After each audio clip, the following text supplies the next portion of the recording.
রাজস্থানে খাটু শ্যাম বাবা দর্শনের পরে আমরা একটা ধাবায় ছিলাম, রাস্তার ধারে, একটা হাইওয়ের ধারে এই ধাবা।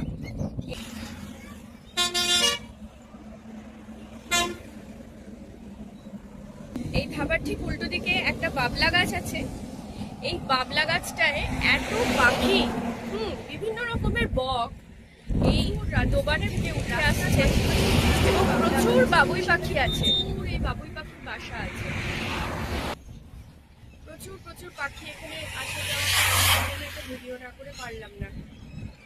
বিভিন্ন রকমের পাখি, ময়না আছে, শালিক আছে, কাক আছে, বুলবুলি আছে,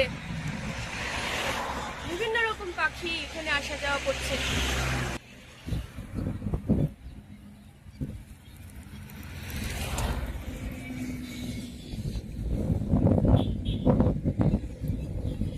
এই যে ওপরে প্রচুর বাবুই পাখি বসে আছে, এই দেখো ওপরে কত বাবুই পাখি বসে আছে। এখানে বাবুই পাখি আছে, শালিক আছে, ময়না আছে, প্রচুর পাখি,